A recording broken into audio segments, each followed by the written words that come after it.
네, 안녕하세요. 투엔치의 서퍼입니다. 엔치입니다. 네, 오늘은 연금. 생각보다 질문도 있고 꾸준히 네, 봐주시더라고요. 봐주셔서 준비했습니다. 네. 그래서 오늘 펀드 소개하기 전에 질문이 있어가지고 음. 일단 좀 가져왔어요. 네네. 권현우님께서 이제 질문 남겨주셨는데 여기 보시면은 연금 계좌에 3천 정도 있다고 합니다. 부럽네요. 부럽네요. 저도 3천이 없는데 3천 정도 있으시고 한국투자 전기차 저희가 다뤘던 거죠. 그리고 메리츠 자산운용의 셀러리맨 헬스케어라는 펀드가 있어요. 아니 셀러리맨 펀드가 있고 헬스케어 펀드가 따로 있는 것 같아요. 그다음에 뭐 타이거 S&P 기본 네킹을 담고 있다. 그래서 직장을 구할 것 같은데 이제 곧 아직 취업도 안 하셨는데 3천을 모으셨다. 대단하시다. 부럽습니다. 네. 그래서 상품에 얼마 정도 넣는 게 좋을지 고민이다. 그리고 또 무조건적으로 연금만 사는 것도 좋은 것만 아닌 것 같다. 그렇죠. 맞습니다. 너무 좋은 말이었고 일단은 제가 뒤에 정리를 좀 해놨는데 일단 목동역 투님께서 남겨주신 질문도 갖고 왔습니다. 네. 퇴직연금이 기업형 IRP로여서 ETF 대신 펀드로만 투자하고 있다. 그러니까 저희가 하는 IRP랑 좀 달라서 원래 IRP는 ETF도 투자되잖아요. 그쵸. 근데 이분은 지금 펀드로만 투자를 할 수 있는 상황인 거고 그래서 ETF처럼 분배금을 받을 수 있는 펀드는 없는지 이건 뒤에서 설명드리겠습니다. 네. 그다음에 좋은 펀드 선택해서 쭉 가져가는 게 나은지 수익이 어느 정도 났을 때 갈아타는 게 좋을지 네, 이런 질문 주셨는데 정말 중요한 질문들이어서 뒤에 정리를 좀 해왔고요. 첫 번째 두 개의 질문을 정리한 건데 어떤 상품에 얼마 정도 넣는 게 좋을지 그래서 펀드나 ETF에 얼마 정도 넣을 게 좋을지라는 질문인데 일단 취업을 하셨다는 상황을 전제하에 네. 제일 먼저 해야 될 건 수입 지출 고려예요. 왜냐하면은 일단 투자 이전에 우리의 삶이 있기 때문에 그렇죠. 그 삶에서 자산 관리가 어느 정도 들어가야 되거든요. 그래서 내가 뭐 월 수입이 뭐 300만 원인데 지출이 얼마 정도인지 그렇게 했을 때 지출이 너무 많으면 여기 들어갈 돈이 없죠. 맞아요. 네, 일단 이것부터 정해야 돼요. 이게 또 취업을 하면은 네. 뭐 만약에 직장이 좀 멀리 있다 하면 자취를 시작하게 되고 맞아요. 또 여자친구가 생기게 되고 네. 그런가요? 안 생기던데요? 저도 안 생기는데 안 생기던데. 아무튼 잘만 생기더라고요. 수입 지출을 고려하는 게 1순위고 이걸 했을 때 내가 순 투자 자금이 있을 거잖아요. 거기서 이제 얼마 정도를 넣을 거냐 이 연금에. 그렇죠. 근데 그거는 제가 추천드리는 거는 최대 연말정산 세제 혜택까지인데 이게 원래 연 700인데 네. 연 700만 원까지 넣을 수 있거든요. 그러니까 이거를 나누기 12 하면은 대충 34만 원 정도 나와요. 그러니까 월 34만 원 정도 연금에 넣을 수 있는 거고 그 이상 넣는 게 불가능한 건 아닌데 네. 효용이 저는 크게 없을 것 같다. 그렇죠. 네. 근데 그럼 저는 지금 월 34만 원 넣고 있냐? 안 넣고 있습니다. 그 이유는 이제 두 번째 이 질문이랑 이어지는 건데 무조건적으로 연금만 사는 것도 좋은 것만은 아니라는 생각. 제가 이 생각을 저도 했었고 왜냐하면 연금의 목적은 노후잖아요. 맞습니다. 네. 노후 55세 이후에 돈을 받는 거잖아요. 네. 이게 목적이기 때문에 그 사이에 이 돈을 쓸 수가 없어요. 그러니까 결국 돈이 묶이는 거죠. 55세까지. 그렇죠. 근데 저는 55세까지 묶이는 돈이 조금 별로라는 생각이 들었고 물론 혜택은 있긴 하지만 그래서 그 중간에 뭐 집을 사거나 결혼을 하거나 했을 때 목돈이 필요할 테고 그래서 목돈 마련이랑 이 연금의 목적에 대한 생각을 좀 해보셔야겠다 본인이. 라이프 플랜을 짜야 돼요. 그래서 수입 지출 고려도 해야 되고 라이프 플랜도 짜야 되고 그래서 이렇게 했을 때 그러면 34만 원은 너무 많은 것 같다. 한 15만 원까지만 하자 월. 이렇게 짤 수도 있는 거고 아니면 저처럼 좀 극단적으로 됐다 나는 그냥 회사에서 받는 복지만 받고 따로 추가로 하진 않을래.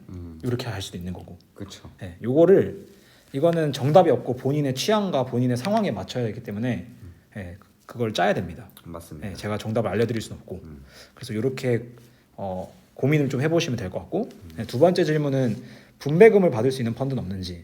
분배금이 뭐냐면 결국 배당이거든요. 그렇죠. ETF에서 나오는 분배금이 배당인데 배당 펀드도 결국 배당 받고 분배금 받습니다. 근데 이제 우리 계좌에 이 돈이 바로 들어오느냐 이 차이가 있거든요. 네. ETF는 계좌에 돈이 들어와요. 배당금으로, 분배금으로. 근데 펀드는 펀드에 돈이 들어옵니다. 네. 그래서 펀드도 이제 결산이라는 걸 하는데 이 결산 어떻게 되냐면 정확히 뭐라고 할까요? 배당주가 있죠. 네. 배당주를 사는 펀드가 있죠. 이 펀드를 담고 있는 계좌가 있죠. 네. 그래서 배당주에서 배당을 줘요. 그럼 이 배당은 펀드로 떨어집니다. 네. 네. 그래서 펀드가 갖고 있어요. 펀드에 이 배당이 쌓여 있고 그만큼 자산 가치가 늘어나니까 수익률 늘어나는 겁니다. 근데 이제 결산이란 걸 할 때 두 가지 방법이 있어요. 지급이 있고 재투자가 있거든요. 네. 그래서 지급을 하면은 떨어지는 겁니다. 계좌로. 근데 재투자를 하면 이 달러만큼 이 똑같이 배당주를 더 사는 거예요. 이런 차이가 있기 때문에 결국 배당 펀드를 사시면 분배금 받고 계시는 겁니다. 사실상. 근데 이 내 계좌에 직접 꽂히냐? ETF만큼 직접적인 네, 감이 안 오는 거죠. 그렇죠. 그게 안 와서 그런 건데 사실상은 다 받고 계신 겁니다. 왜냐하면은 ETF든 펀드든 다 똑같은 배당주를 산 거니까요. 그래서 다 같이 받고 있습니다.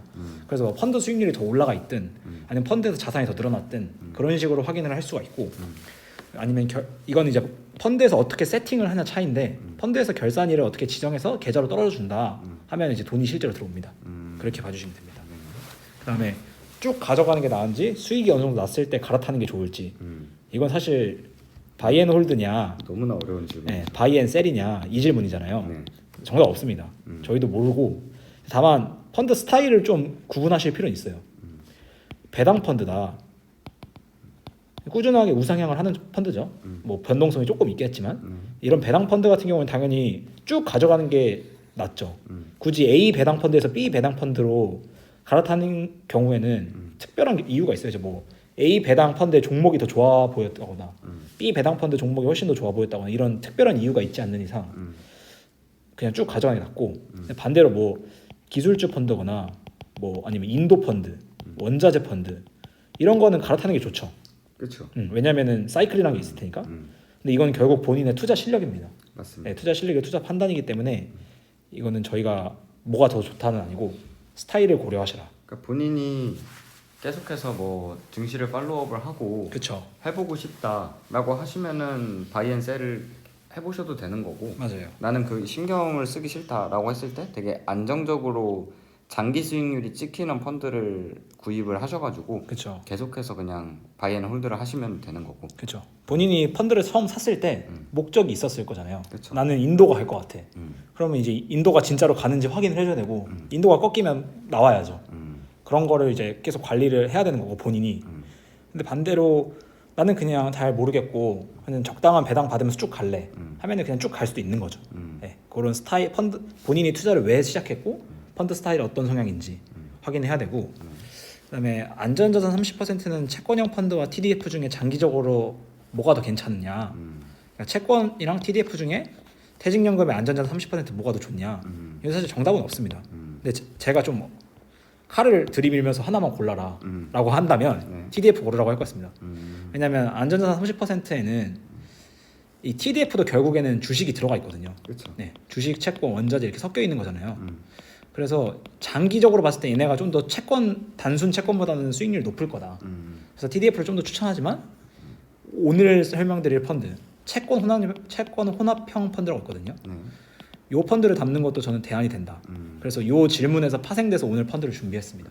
네, 요 질문에서 좀 생각해 볼 수 있는 펀드다라는 걸 가져왔고 일단 펀드 이름은 미래에셋 평생소득 TIF 혼합자산인데 요게 좀 중요합니다. TIF TIF가 뭐죠?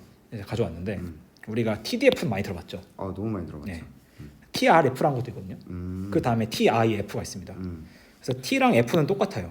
타겟 펀드입니다. 그러니까 뭔가를 타겟으로 하는 펀드인데 D는 데이트고요.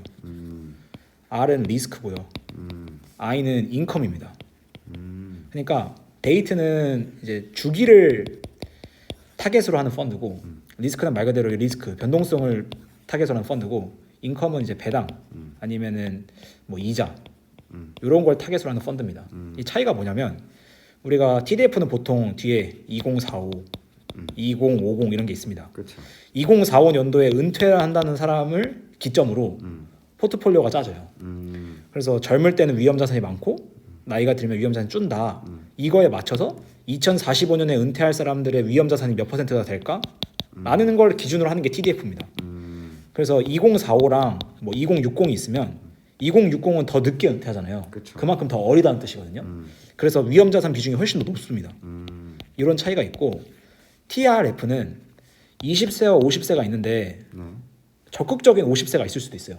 뭐 그럴 수도 있죠. 방어적인 20세가 있을 수도 있고 그러니까 리스크를 6%, 8%, 10% 이렇게 정하는 겁니다.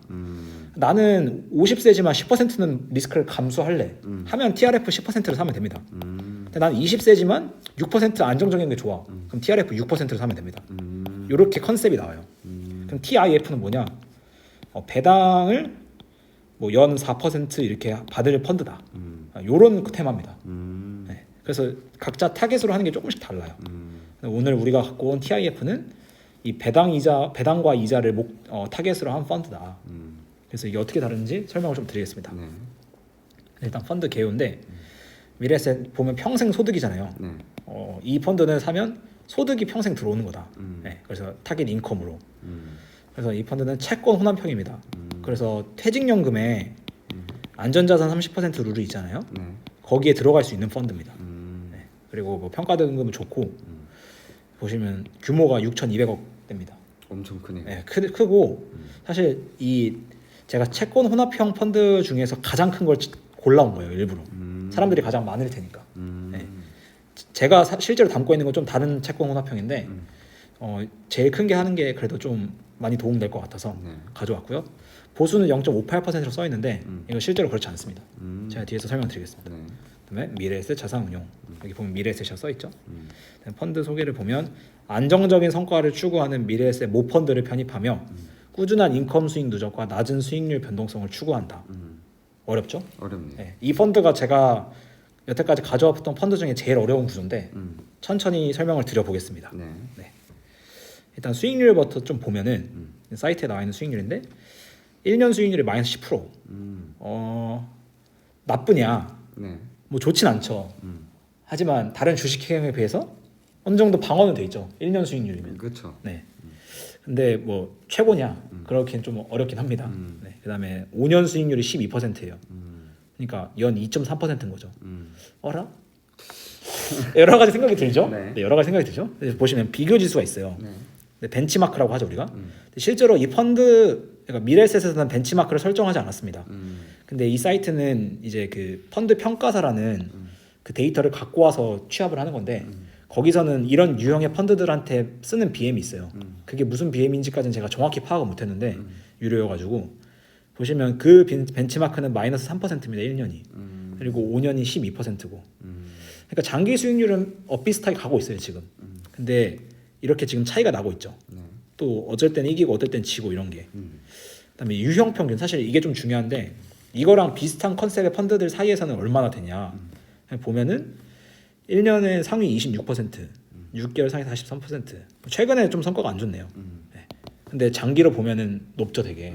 네. 10등, 12등, 5등 이런 느낌인 거니까 장기 수익률 좋고 최근에 조금 밀리고 있구나. 근데 이거는 뭐 어제를 기준으로 한 거니까 그쵸. 충분히 그럴 수 있고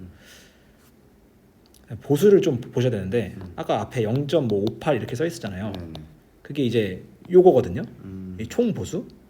근데 사실 요걸 보시면 안 돼요. 여기가 진짜입니다. 총 보수 비용. 그래서 이 퇴직연금 펀드는 0.86%가 진짜 비용인 거고 그렇게 되는 이유는 뒤에 설명드리겠습니다. 아, 네. 네. 일단은 운용력을 좀 보면 김정욱 팀장님이란 분이 이제 운용을 7년 6개월 정도 하셨는데 이분은 리스크 관리를 하셨다가 거의 한 7년 정도를 리스크를 관리하셨다가 15년도부터 자산 배분을 하셨습니다. TIF도 어느 정도 자산 배분을 하는 거거든요.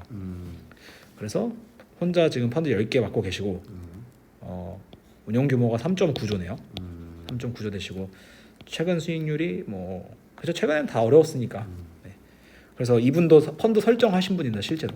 네, 펀드 시작부터 같이 하고 계신 분이고. 처음부터 하신 분이군요. 네, 사실 이 리스크 관리가 자산 배분이랑 많이 연관이 돼 있거든요. 금융공학 기법을 많이 쓰기 때문에. 그래서 그냥 그 뭐라 할까 직무의 전문성이 되게 잘 일치돼 있다. 그렇게 보실 수 있고 펀드 설정 2017년입니다. 15년에 계셨으니까 네, 이외에 운영력이 없었어요. 또 이력이 이분이 직접 만드신 거고 쭉 하고 계시고 이 펀드를 이해하기 위해서는 펀드 오브 펀드라는 개념이 있는데 그러니까 지금 TIF라는 펀드가 있잖아요. TIF라는 펀드 안에 이 자산들이 다 포함되어 있어요. 네, 얘네 다 펀드거든요. 네, 전부 다 펀드예요. 얘네들이 다. 펀드가 펀드를 담았군요. 그렇죠. 펀드가 거의 10개 정도의 펀드를 담은 거죠. 나눠서. 이게 어떤 느낌이냐면 이 브릭스 펀드라는 게 있잖아요. 그래서 브라질, 인도, 러시아, 중국, 남아공을 담는 건데 브라질 펀드, 인도 펀드, 남아공 펀드, 러시아 펀드, 중국 펀드가 있잖아요. 이거 5개의 펀드를 나눠서 담으면 브릭스 펀드거든요. 이런 구조인 겁니다.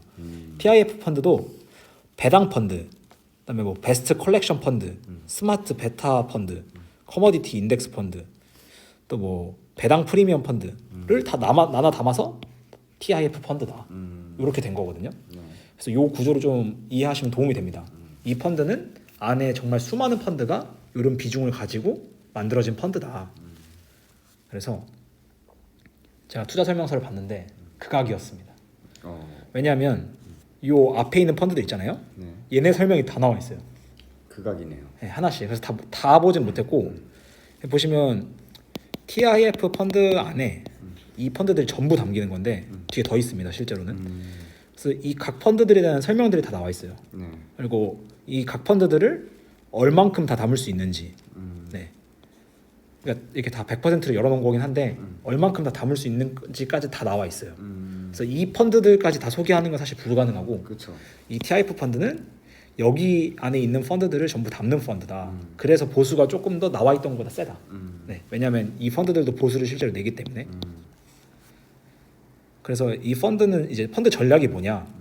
쉽게 생각하면은 네 가지에서 수익을 내는 건데 1번이 자본 수익 전략. 그냥 우리가 실제 많이 하는 싸게 사서 비싸게 파는 거. 자본 수익 전략. 그다음에 기본 수익 전략. 요거는 안정적인 이자를 수익을 추구하는 건데 그냥 이제 단기채 이런 거예요. 채권을 담는 거죠. 네, 채권을 담아서 그냥 이자 받는 전략. 이제 시장 중립 전략은 시장이 변동성 있잖아요. 그렇죠. 그걸 이제 절대 수익으로 내겠다는 거죠. 그래서 절대 수익을 내는 펀드들이 있고 마지막에 멀티 인컴 전략. 이건 이제 배당을 받는 겁니다. 네, 배당에 특화돼가지고 그래서 요 네 개를 섞어서 펀드 수익을 내는 겁니다. 그래서 펀드 전략은 뭐라 그럴까요? 되게 휘황찬란한데 그냥 결론은 이자, 배당, 차익 요거 세 개다. 네, 요거 세 개고 그다음에 모펀드 전략이 막 많은데 이거 다 모펀드란 게 이제 안에 담겨 있던 펀드들 하나씩이거든요. 그래서 이 펀드들이 어떻게 운용이 되는가 설명은 다 불가능합니다. 너무 많아서. 다 나오는군요. 네, 근데 다 나와 있어요. 그래서 내가 이 펀드를 정말 분해하겠다 하면은 막 이렇게 롱숏 펀드도 있는 거고 여기 뭐 채권 펀드도 있는 거고 여기 보시면은 이건 미국, 유럽, 아시아에 투자하는 채권이다. 다 보시면 되는데 저는 이걸 다 설명드릴 수는 없어서 근데 어쨌든 이 펀드는 이런 모펀드들을 다 담는 펀드다. 환해지도 각 펀드마다 실제로 환해지를 하는지 안 하는지가 다 적혀 있습니다. 근데 보니까 대부분 다 하더라고요. 그렇죠. 네. 아무래도 대부분 다 하고 있어서 환해지는 하고 있는 펀드라고 보시는 게 맞고 보유 종목을 이제 이 펀드들이 아까 10몇 개가 있었잖아요. 이 펀드들이 있는데 요걸 다 모아서 실제 이 TIF 펀드가 갖고 있는 자산이 어떻게 되냐 그래서 그게 중요한 거잖아요. 그렇죠. 그거를 이제 가져왔는데 1등은 맥쿼리 인프라입니다. 전형적인 배당주죠. 그죠? 엄청 유명한 배당주죠. 한국에서 6.45% 담고 있거든요. 굉장히 많은 겁니다. 그다음에 그 이후에 1등이 6.45%고 2등이 1.2%예요. 그러니까 차이가 엄청 커지죠. 그러네요. 2등이 마이크로소프트, 삼성전자, 리츠, 테슬라, 알파벳, 아마존, 애플, 그다음 넥스트 에너지, 엔비디아. 제가 보면서 느낀 게 그냥 대형주다. 그렇죠. 근데 대형 중에서도 약간 어쨌든 주식은 네. 다 좀 공격적으로 성장주에 담고 있네요. 어차피 채권이나 이런 것들이 많이 들어가 있다 보니까 제가 느끼기엔 성장주라는 개념보다는 시가총액 네, 상위 종목. 지수에서 시가총액 상위 종목. 네, 걔네들이 그냥 전부 담겨 있는 거다. 한국의 어떤 배당 펀드에서 시가총액 상위 종목 삼성전자, 미국에서는 뭐 마이크로소프트, 테슬라, 애플 이런 애들이 담겨 있는 건데 어떤 펀드에서는 마이크로소프트를 많이 갖고 있었겠죠. 그래서 이렇게 2등으로 있는 거다라는 생각이 들었고 그 다음에 이제 채권은 국채 35%, 32%, 그 다음에 회사채 네, 이렇게 많이 들고 있다. 다른 채권들. 그래서 뭐 채권은 평범하고 주식도 사실은 배당 쪽에 많이 담겨져 있다. 이렇게 보시면 되고 보유 비중, 그러니까 총 주식이 얼마고 채권이 얼마고 요걸 좀 보셔야 되는데 주식을 지금 38% 정도 담고 있어요. 네, 숏도 있긴 한데 왜냐하면 절대 수익 전략도 있었으니까 절대 수익 전략도 있어서 순 비중으로 따지면 이걸 빼야 되는데 어찌됐든 펀드 전체에서 38% 정도 갖고 있고 채권은 40% 갖고 있다. 그러니까 결국 TDF랑 TRF랑 TIF랑 이 비중이 엄청 크게 극명하게 바뀌진 않아요. 그렇죠. 네. 비슷비슷한데 근데 결론은 TDF들을 보시면 이 TDF들은 좀 더 액티브하거든요. 액티브한 경우들이 많아서 뭐 금융 섹터를 좀 더 세게 넣는다든지 IT를 좀 더 세게 넣는다든지 이런 식으로 투자도 바뀌긴 해요 전략이. 근데 TIF는 배당 쪽에 좀 더 포커스가 돼 있는 거고 TRF는 주식 채권 원자재 가격이 계속 변하잖아요. 그 가격이 변할 때마다 계속 조정이 들어가요. 얘네 지금 리스크 너무 크다. 리스크 줄이자 이런 식으로. 그런 차이가 있습니다. 네. 그다음에 뭐 미국 39%, 한국 38% 이거는 채권 때문에 비중이 높은 것 같고 미국은 주식 때문에 비중이 높은 것 같고. 그래서 펀드를 좀 정리를 하면 이 펀드는 직접 운용이 아닙니다. 우리가 앞에서 설명했던 거는 다 그 회사에서 직접 펀드 주식을 골라서 했던 직접 운용 펀드인데 요건 재간접 운용 펀드입니다. 안에 여러 가지 펀드를 매니저가 자기 이제 뭐 가이드라인과 자기 임의대로 지금은 절대 수익을 좀 늘리자. 지금은 배당을 좀 더 늘리자. 이런 식으로 해서 재간접 운영하는 펀드고 이제 비중 정도는 직접 정할지도. 네. 요거에 대한 뭐 구체적인 가이드라인 제가 못 봐서. 그다음에 펀드는 5년 정도 됐다. 그리고 별 5개 받았거든요. 네. 좋은 거라는 뜻인 거고. 투자 전략은 일단 안정적인 배당이 기본적인 거고 소수의 종목으로 이제 자본 차익을 실현하는 펀드. 그러니까 배당 플러스 투자다. 네, 이렇게 보시면 되고 주식은 맥쿼리 인플라가 제일 많고 그다음에 대형주 국공채 위주의 채권이 탑 10이다. 특징은 앞에 말씀드렸지만 배당, 이자 수익, 멀티인컵, 타겟으로 하는 펀드이기 때문에 변동성이 생각보다 낮아요. TDF에 비해서 좀 낮고 TRF는 애초에 그 리스크를 고정시켜 놓고 어느 정도 가는 거기 때문에 이거랑 비교하는 건 조금 말이 안 되고 배당이 상대적으로 낮다고 볼 수 있는데 그러니까 배당이래 변동성이 좀 상대적으로 낮은데 결국 이것도 매니저의 선택이기 때문에 그 매니저가 베팅 잘못하면 변동성만 높고 주식이 성과가 안 나올 수도 있어요. 그렇죠. 네. 그런 단점이 좀 있지만 반대로 잘 고르면 낮은 변동성의 성과도 좋다. 네, 이런 거 볼 수 있고 퇴직연금 30%에 편입할 수 있는 펀드다. 네. 저는 이 펀드를 담고 있지는 않지만 사람들이 제일 많이 담고 있는 펀드이기 때문에 가져왔고 제가 이 30%에 뭘 담고 있는지는 다음에 준비를 해오고 네, 좋습니다. 네. TIF 펀드 소개를 여기까지 하겠습니다. 아유, 고생하셨습니다. 되게 성실하게 많은 내용을 준비해 주셔가지고 네. 저도 이런 TIF 뭐 이런 거 있는지도 몰랐는데. 그렇죠. 네네. 이 상품이 되게 많습니다. 그러게요. 네. 오늘 주식만 봤지 사실 펀드랑은 또 다르잖아요. 그렇죠, 다르죠. 그래가지고 저도 연금 되게 못 하고 있습니다. 주식처럼 하시니까요. 그렇죠. 네. 그래서 주식도 못 하고 있는데 네네. 어쨌든 이런 좀 안정적인 것도 연금이니까 그렇죠. 고려해볼 만할 것 같네요. 네. 제가 만약에 안정적인 사람이고 뭐 나이가 많다. 그러면 나는 수익보다 그냥 배당해서 좀 더 많은 성과를 얻고 싶고 그걸 받고 싶다 하면은 이런 것도 선택지가 될 수 있겠죠. 네. 그렇군요. 아무튼 고생 많으셨고 그러면 다음번에는 또 이 펀드 궁금해요라고 맞아요. 댓글을 달아주시면은 우리의 서퍼님께서 네. 해주실 거고 제가요? 예, 네, 저도 제가 이제 다음 주부터 재무제표에 네. 대한 얘기를 할 거기 때문에 어쨌든 많이 관심 가져주시면 좋을 것 같습니다. 궁금하신 펀드나 음. 앞에 나왔던 궁금했던 질문들 남겨주시면 네네. 제가 공부해보고 그럼요. 또 알려드리겠습니다. 다 보고 있습니다. 네. 아무튼 저희는 다음 주에 더 좋은 영상을 가지고 돌아오도록 하겠습니다. 그럼 안녕.